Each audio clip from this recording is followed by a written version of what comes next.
Assalamualaikum warahmatullahi wabarakatuh. Perkenalkan, nama saya Rismania Sioasi dengan NIM 2120070.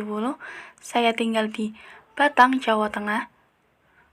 Saya dari semester 3, jurusan PAI, Fakultas Tarbiyah dan Ilmu Keguruan IAIN Pekalongan.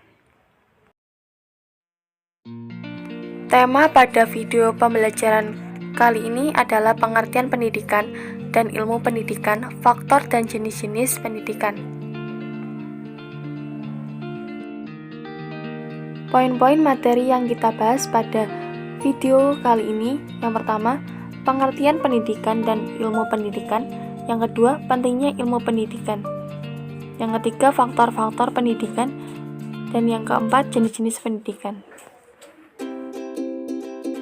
Materi yang pertama adalah pengertian pendidikan dan ilmu pendidikan. Berikut penjelasannya. Pengertian ilmu pendidikan. Ilmu pendidikan adalah suatu kumpulan ilmu pengetahuan yang tersusun secara sistematis dengan memiliki metode-metode tertentu yang ilmiah untuk menyelidiki, merenungkan tentang gejala-gejala perbuatan bantuan atau didikan yang diberikan oleh orang dewasa kepada orang yang belum dewasa untuk mencapai kedewasaannya dalam rangka mempersiapkan dirinya untuk kehidupan yang bermakna bagi dirinya, masyarakat, dan penciptanya. Pengertian pendidikan. Menurut Hajar Rahman dan Husna, pendidikan adalah suatu kegiatan untuk meningkatkan pengetahuan umum seseorang, termasuk di dalam peningkatan penguasaan teori dan keterampilan, memutuskan dan mencari solusi atas persoalan-persoalan yang menyangkut kegiatan di dalam mencapai tujuannya, baik itu persoalan dalam dunia pendidikan ataupun kehidupan sehari-hari.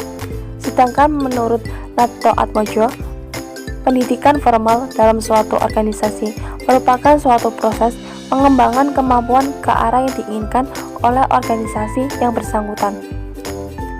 Ki Hajar Dewantoro sebagai Bapak Pendidikan Nasional Indonesia mengatakan pendidikan tersebut adalah merupakan tuntunan di dalam hidup tumbuhnya anak-anak. Adapun maksud dari pendidikan yaitu menuntut segala kodrat yang ada pada anak-anak tersebut agar mereka dapat mencapai keselamatan dan kebahagiaan. Materi yang kedua adalah pentingnya pendidikan dan ilmu pendidikan. Berikut penjelasannya.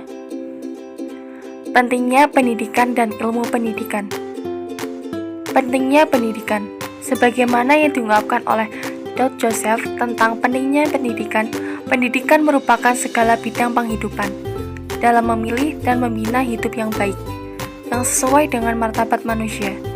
Dan tentulah dari pernyataan tersebut, kita bisa mengambil kesimpulan bahwa pendidikan merupakan hal yang sangat penting dan tidak bisa lepas dari kehidupan. Pentingnya ilmu pendidikan. Ada dua alasan yang melandasi ilmu pendidikan, yaitu bahwa ilmu pendidikan sebagai suatu sistem pengetahuan tentang pendidikan anak diperlukan, karena akan menjadi dasar bagi praktek mendidik anak. Selain itu, bahwa ilmu pendidikan akan menjadi dasar atau kriteria keberhasilan praktek pendidikan anak. Kedua, manusia memiliki motif untuk mempertanggungjawabkan pendidikan bagi anak-anaknya. Karena itu, agar dapat dipertanggungjawabkan secara ilmiah, praktek pendidikan, anak memerlukan ilmu pendidikan sebagai landasan agar tidak jadi sembarangan.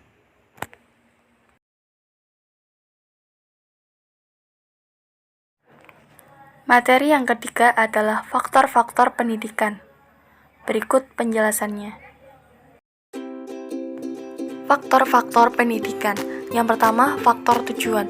Faktor tujuan merupakan faktor pendidikan yang memiliki posisi penting dalam proses pendidikan. Bermacam-macam tujuan pendidikan yang diinginkan oleh pendidik supaya dapat dicapai oleh subjek didik. Semua tujuan-tujuan itu harus normatif, baik artinya tidak bertentangan dengan hakikat perkembangan peserta didik dan dapat diterima sebagai nilai hidup yang baik. Yang kedua, faktor materi. Sebuah faktor berupa materi yang akan disampaikan oleh pendidik kepada peserta didik. Materi yang akan disampaikan merupakan materi yang baru atau yang lagi banyak dibicarakan yang dapat menjadi acuan untuk mensukseskan pendidikan ke depannya.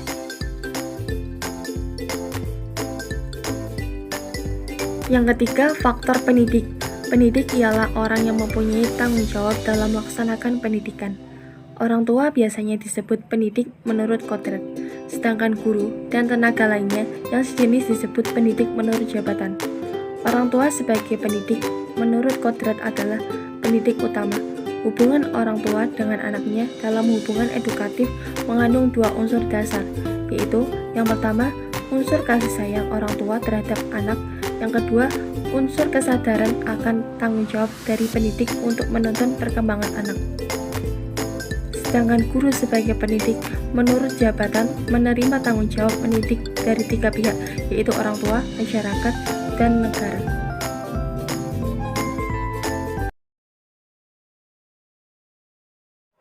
Materi yang keempat adalah jenis-jenis pendidikan. Berikut penjelasannya. Jenis-jenis pendidikan. Yang pertama, pendidikan formal.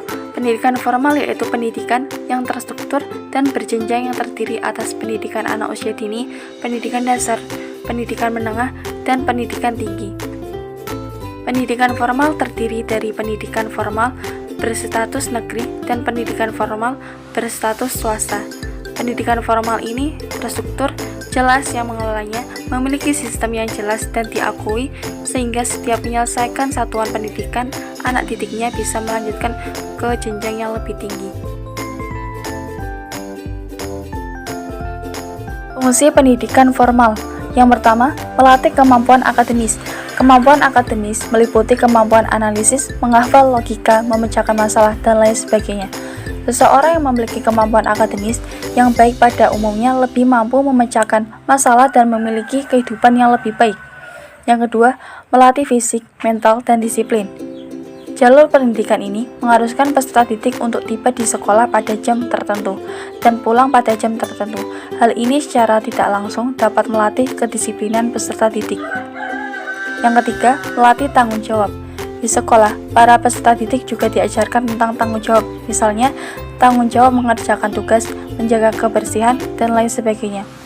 Yang keempat, mengembangkan diri dan kreativitas. Program ekstrakurikuler di sekolah merupakan salah satu sarana untuk mengembangkan diri dan kreativitas peserta didik. Seseorang yang memiliki kemampuan dan kreativitas tertentu tentunya akan membentuk pribadi yang lebih berkualitas. Yang kelima, membentuk jiwa sosial. Sekolah juga dapat membantu membangun jiwa sosial seseorang peserta didik. Interaksi sosial di sekolah juga akan memperluas hubungan sosial seorang siswa. Yang keenam, membentuk identitas diri. Identitas diri merupakan salah satu hal yang terpenting yang dibutuhkan oleh individu di dalam kehidupan bermasyarakat. Misalnya dalam dunia kerja dan di masyarakat. Umumnya mereka yang memiliki pendidikan formal lebih berpeluang untuk mendapatkan suatu pekerjaan.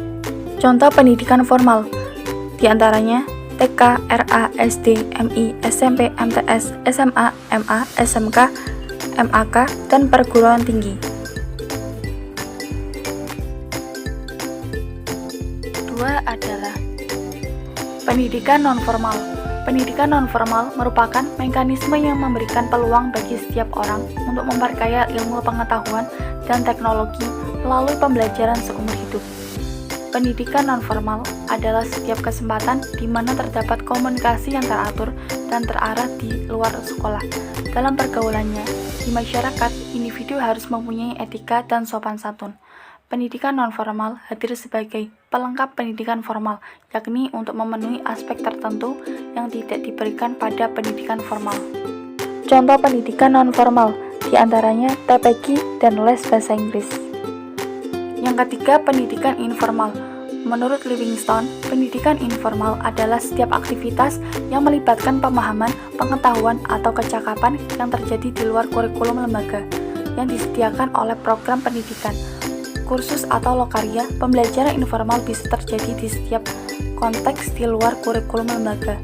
Hal ini dibedakan dari persepsi harian dan sosialisasi umum dan identifikasi kesadaran diri individu tentang aktivitas sebagai pembelajaran bermakna.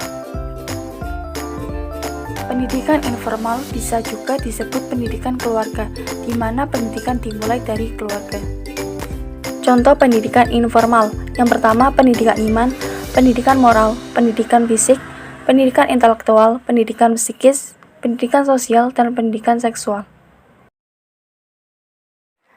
Itu saja yang dapat saya sampaikan, kurang lebihnya mohon maaf, semoga bisa bermanfaat bagi kita semua. Terima kasih. Wassalamualaikum warahmatullahi wabarakatuh.